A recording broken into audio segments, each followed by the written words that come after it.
Welcome to part 2. Welcome to my messy garage. Why am I filming my garage and why is it messy? Well, all garages should be messy. However, this will one day be my future games room because I've outgrown the room I was given, basically. I managed to con my wife into giving me the garage. It's basically where this conversation is going. Anyway, at the moment, and as my dear cameraman Rob would know, I actually had a bit of a party. Yes. During the winter holidays, which would be the Christmas holidays. Yeah. No, summer here, winter everywhere else. I get too confused because I spend a lot of time in Japan, and this year I didn't, and that's why I'm confused. I blame Rob. Anyway, I just have basically a whole bunch of stuff like a PS2. I have 2 projectors, a Super Famicom with Super Bomberman 4, which is a great game. And we just projected it over a big white wall over here.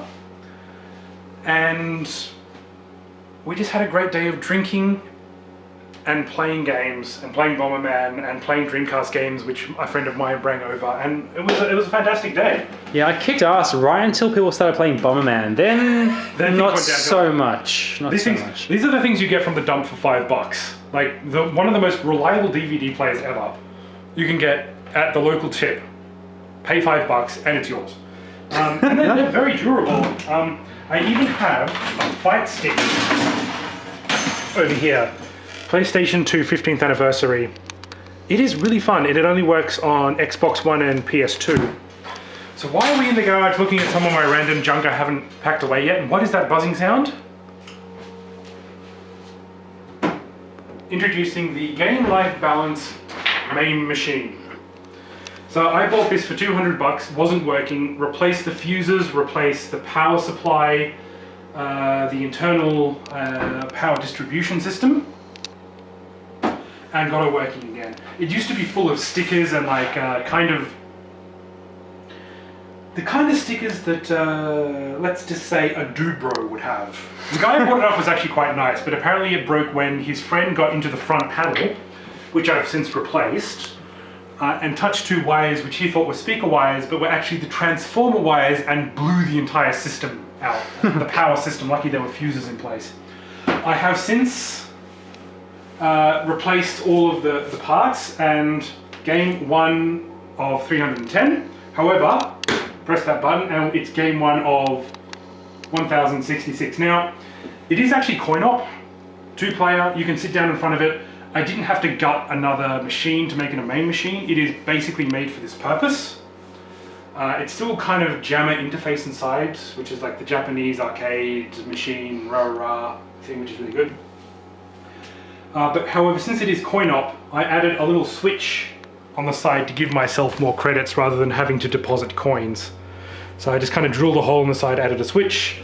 So this has almost every game you'd ever want. Rob and I have played through Asterix, we've played through Alien vs Predator, we've played Windjammers, we've played, Rob, what's another one? Sunset Riders. Sunset Riders, which, yeah, a really good game, never released on anything else. I actually played through the Sailor Moon beat 'em up with Eric. They don't beat 'em up for everything these days, don't they? They really do. Or in the 90s. I'm getting a bit sick of beat 'em up. I played Blade Master. That's not a good game. It's not, it's very generic. It sounds like how could a game named Blade Master be generic? Yeah. There's all sorts. Bubble Bobble. Bubble Bobble. Bobble. This is basically a ROM hack of Bubble Bobble. They just call it Bobble Bobble. Booble Bobble. We can't get through one of these videos without you mentioning my Booble Babel.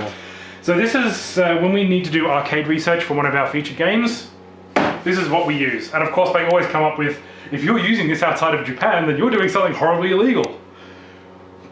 I mean, Yoshimura, I must be in Japan, right? I mean, I'm Andrew Yoshimura, I mean... Yeah, I mean, you know, laws would matter if we weren't living in this Mad Max dystopia known as Australia, where everyone is a...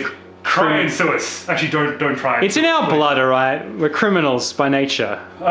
It's genetic. I'll turn her off. And you can actually see just the Game Life Balance marquee that I've professionally had printed up. It kind of matches, not exactly matches the rest of everything. It took me a long time to get the stickers off, and even then they've kind of faded into the plastic mold itself. Yeah. This is basically as good as I can get it, but I love this thing.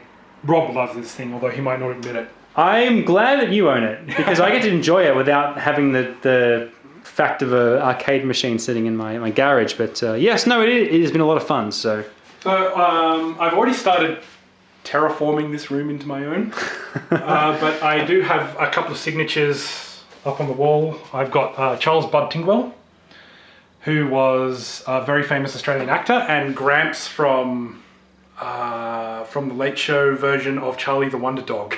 all right. I've got Tony Martin, who I've mentioned recently in the podcast, one of the greatest New Zealand Australian comedians ever. The only thing I had was the receipt, and he said, declares this receipt work related and therefore claimable. I don't think that's legal. And I picked this up at a garage sale. It is actually genuine. It is Julian Newmar and Burgess Meredith, who was the Penguin and Catwoman from Batman. Yeah, you know, Burgess Meredith's signature looks really fake, but it's so bad that it can't be actually his signature. It's been verified. He was very old at this point. He literally had. I have a certificate of authenticity somewhere actually, and I looked it up, and it's all legit and it's all real, and I just kind of like this. I'm not going to sell it because it's just awesome having some random Batman guys. Now, on to part 3, which will be my main current games room. I'll drink to that.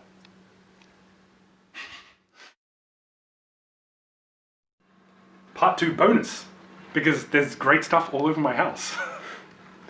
PlayStation clock, which I made myself. Got the shell of a PS1, added the movement, added the numbers, and you can easily change the battery underneath. It's really something right there. That's pretty cool. This is by friend of the show and legendary comic artist Ben Woods. This is a splash page from a comic he used to do called Ultra Starjet. I've got an original down on the bar. I actually have a bar, yes. Lupin the Third animation cell. Mr. Squiggle, which I don't know why is out here.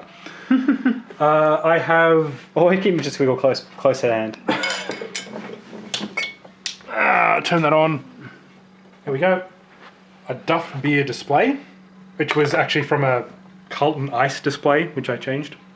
Can't get enough of that wonderful Duff. Kryptonite, because Superman might show up at any moment, really. He could be lurking around any corner. I really need to kill that guy. He interfered with my plans for the last effing time. Actually, this is the last fucking time. I don't know why I need to swear. I don't need to swear, but I can swear. No, you need to swear. Okay, fuck. Fuckity fuck. I've also got Chris Judge from Stargate SG-1, AC Indeed, of course, Chris Judge. Great. If you ever see this guy live, he's hilarious. Nothing like his character from Stargate. And emergency rations of alcohol. And absinthe, Rob's favorite drink. Oh, God.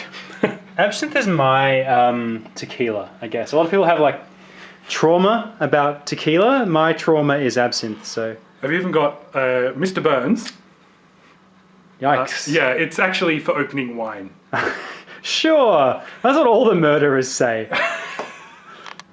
I even have a Harry Potter one, which I got from Universal Studios Japan.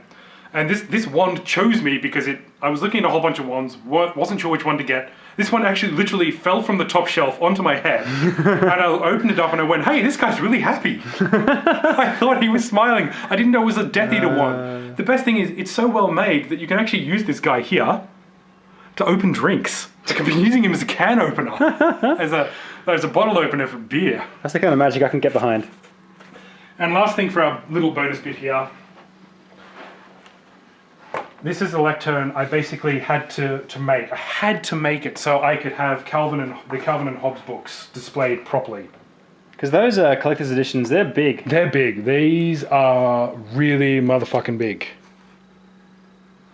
So now this time, onto the games room and refresh the drink.